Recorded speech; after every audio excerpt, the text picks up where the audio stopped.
সুন্দরবনে প্রাকৃতিক ভারসাম্য রক্ষায় বন বিভাগের নতুন উদ্যোগ। পাশের 52 নদী খালের তীরে হবে ম্যানগ্রোভ ফরেস্ট, জীববৈচিত্র্য ফেরার আশা।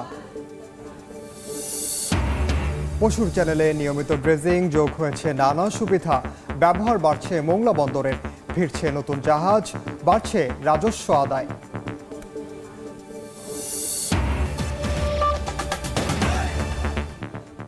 আমন্ত্রণ সময় সংবাদের নিয়মিত আয়োজন। বিভাগীয় সময়ে থাকছে সপ্তাহের 7 দিন ভিন্ন ভিন্ন বিভাগের সংবাদ নিয়ে। আজ থাকছে খুলনা বিভাগ, সঙ্গে আছি আমি ওমর ইনাম। সুন্দরবনের প্রাকৃতিক ভারসাম্য ধরে রাখা সহ অভিযোজন সক্ষমতা বৃদ্ধির লক্ষ্যে বন সংলগ্ন 52টি নদী ও খালের তীরে ম্যানগ্রোভ বনায়নের উদ্যোগ নিয়েছে বন বিভাগ। এর মাধ্যমে সুন্দরবনের উপরিভাগে হারিয়ে যাওয়া অনন্য বৈশিষ্ট্য সম্পন্ন জীববৈচিত্র্য ফিরিয়ে আনতে চায় তারা। জলবায়ু তহবিলের লস অ্যান্ড ড্যামেজ ফান্ডের ফ্রান্সের দেয়া প্রতিশ্রুত অর্থ থেকে ফরাসি উন্নয়ন সংস্থা ও IUCN এই প্রকল্প বাস্তবায়ন করবে। নিয়ামুল হোসেন কোচির তোলা ছবিতে আবদুল্লাহ আল মামুন রুবেলের রিপোর্ট। সুন্দরবনের উপরিভাগে ম্যানগ্রোভ বনে বিভিন্ন প্রজাতির গাছপালা একসময় এর ভারসাম্য ধরে রাখতে বড় ভূমিকা রাখত। তবে গত কয়েক দশকে গাছপালা কেটে মানব বসতি তৈরি, নদীর পাড়ে বেড়িবাঁধ, ঘের ইত্যাদি মানব সৃষ্ট কারণে বন সংশ্লিষ্ট 52টি নদী ও খালে পানি প্রবাহ কমে গেছে, কোথাও প্রবাহ বন্ধ হয়ে গেছে একেবারে। এতে নদী ও খালের তীরবর্তী ম্যানগ্রোভ বন বিলীন হয়ে গেছে। লবণাক্ত বাড়ায় লবণ সহিষ্ণু গাছের সংখ্যা যেমন বেড়েছে, কমেছে লবণাক্ত গাছের সংখ্যাও। এতে সুন্দরবন হারাতে বসেছে তার স্বাভাবিক ভারসাম্য। এই অবস্থায় খুলনা, বাগেরহাট ও সাতক্ষীরা এলাকায় আপার সুন্দরবন রেস্টোরেশন প্রকল্প গ্রহণ করেছে বন বিভাগ। এর আওতায় বাগেরহাটের বলেশ্বর থেকে সাতক্ষীরার কালিন্দী নদী পর্যন্ত এলাকায় ম্যানগ্রোভ বনায়ন করা হবে। আগামী 3 মাসের মধ্যে পাইলটিংয়ের মাধ্যমে এই প্রকল্পের কাজ শুরু হবে। ম্যানগ্রোভ বনায়ন তৈরি করতে পারি, তাহলে আমাদের নদীগুলির নাব্যতা বৃদ্ধি পাবে, আমাদের এখানকার যে মাছের যে প্রজনন, মাছের সংখ্যা বৃদ্ধি পাবে। বিশেষজ্ঞরা বলছেন, শুধু বনায়ন নয়, দীর্ঘমেয়াদী পরিকল্পনায় এর তদারকিও করতে হবে। কেওড়া বাইন প্রথম দিকে দিতে হবে এবং এটা মেনটেন করতে পারলে একটা সার্টেন টাইম পরে এর সাথে সাকসেশনের পরবর্তী যে প্রজাতিগুলো আসে সেই প্রজাতিগুলো নিয়ে আসতে হবে। প্রথম ধাপে 2টি নদীর তীরে 3 বছর মেয়াদী বনায়ন হবে, যাতে ব্যয় হবে 45 কোটি টাকা। আবদুল্লাহ আল মামুন রুবেল, সময় সংবাদ, খুলনা। ব্যবহার বাড়ছে মোংলা বন্দরের, সঙ্গে বাড়ছে রাজস্ব আদায়। 2022-23 অর্থ বছরের তুলনায় সদ্য বিদায়ী অর্থ বছরের রাজস্ব বেড়েছে 28% বেশি। সংশ্লিষ্টরা বলছেন, পশুর চ্যানেল, নিয়মিত ড্রেজিং, আধুনিক যন্ত্রপাতি সংযোজন এবং বিভিন্ন সুযোগ সুবিধা বৃদ্ধি সহ নানা উদ্যোগের কারণে ব্যবসায়ীরা এই বন্দর বেশি ব্যবহার করছেন। মাহমুদ হাসানের পাঠানো তথ্য ও মাসুদ রানার ছবি নিয়ে রিপোর্ট। কর্মচঞ্চল মোংলা বন্দর। পদ্মা সেতু চালুর পর বন্দরটি দিয়ে আমদানি রফতানির পরিমাণ বাড়তে থাকে। খুলনা মোংলা রেলপথ চালু হওয়ার পর বাণিজ্যের সম্ভাবনা আরও বেড়েছে। বন্দর কর্তৃপক্ষের তথ্য মতে 2022-23 অর্থ বছরের তুলনায় গত অর্থ বছরে জাহাজ আগমনের সংখ্যা বেড়েছে 19টি, আর একই সময়ে গাড়ি আমদানির সংখ্যা বেড়ে দাঁড়িয়েছে 15,340টি এবং রাজস্ব আয় বেড়েছে 28.55%। সংশ্লিষ্টরা বলছেন, পশুর চ্যানেল, নিয়মিত ড্রেজিং, আধুনিক যন্ত্রপাতি সংযোজন এবং বিভিন্ন সুযোগ সুবিধা বৃদ্ধি সহ নানা উদ্যোগের কারণে ব্যবসায়ীরা এ বন্দর বেশি ব্যবহার করছেন। বন্দর যতটুকু অগ্রগতি হয়েছে, আমরা যারা ব্যবসায়ী আছে, আমরা বন্দরে আরো সুযোগ সুবিধা চাই।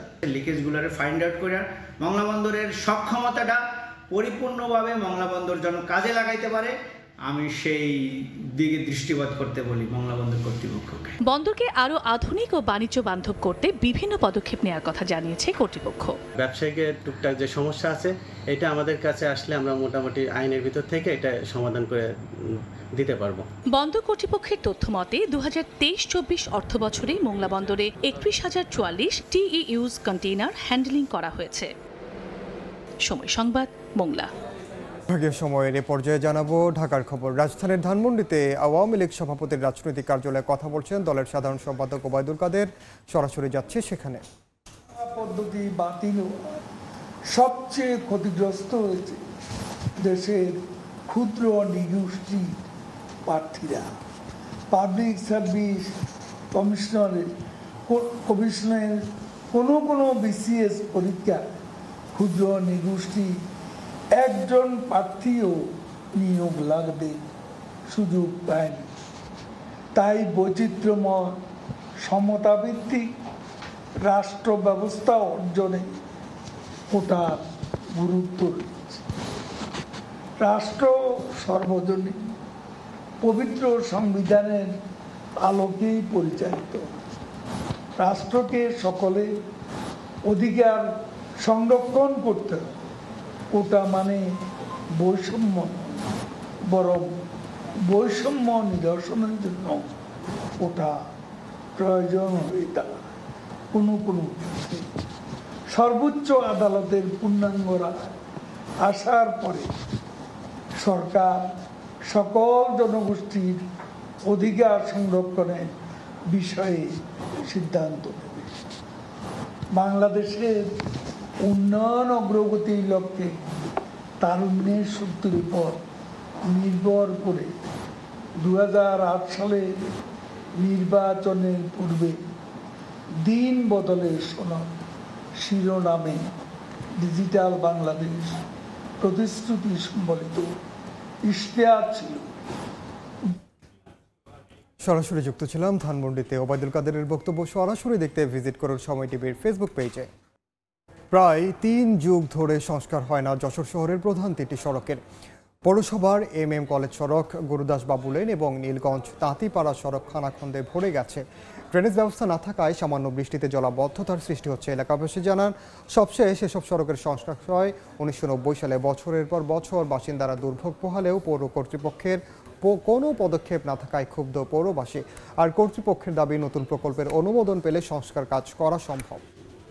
এ সময়ে আরেকবার অনুমতি না নিয়ে ঝিনাইদহে প্রাথমিক বিদ্যালয় ভবনের সামনে রাখা হয়েছে নির্মাণ সামগ্রী। যন্ত্রের শব্দ ও কালো ধোঁয়ায় ব্যাহত হচ্ছে বিদ্যালয় পাঠদান।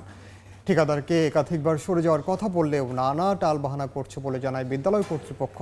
তবে শিগগিরই তারা সরে না গেলে আইনানুগ ব্যবস্থা নেওয়ার আশ্বাস প্রাথমিক শিক্ষা বিভাগের। সজিবুল ইসলামের ছবিতে লোটাস রহমান সোহাগের রিপোর্ট। বিদ্যালয়ের মাঠে নির্মাণ সামগ্রী দিয়ে চলছে কর্মযজ্ঞ। কালো ধোঁয়ায় ছেয়ে গেছে বিদ্যালয় ভবন সহ আশপাশ।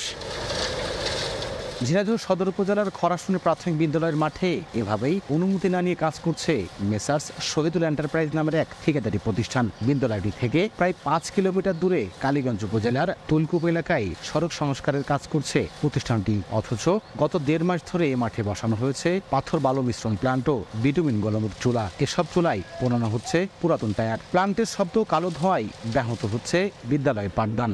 এমনকি বন্ধ হয়ে গেছে শিশুদের খেলাধুলাও। গাড়ি ঘোড়ায় চলতে একটু কষ্ট হচ্ছে। বাতাসগুলো সমস্যা ছড়িয়ে যাচ্ছে, শ্রেণী কক্ষ অনেক সময় ঢুকে পড়ছে, যার কারণে এগুলো আমাদের শিশুদের শ্বাসকষ্টের সমস্যা দেখা যাচ্ছে। বিদ্যালয় কর্তৃপক্ষের অভিযোগ, জোর করে মাঠ দখল করেছে ঠিকাদারি প্রতিষ্ঠান। তবে ঠিকাদারি প্রতিষ্ঠানের দাবি, বিদ্যালয় বন্ধ থাকায় নির্মাণ সামগ্রী রেখেছেন তারা। ছেলে মেয়েদের এই লেখাপড়ার জন্য এই যে পরিবেশ নষ্ট হচ্ছে, তার কারণে আমি গত 8 তারিখে এই প্ল্যান বন্ধ করি। সকালীন ছুটি থাকার কারণে স্কুলে মাল ফেলছিলাম, এবার স্কুল বন্ধ ছিল।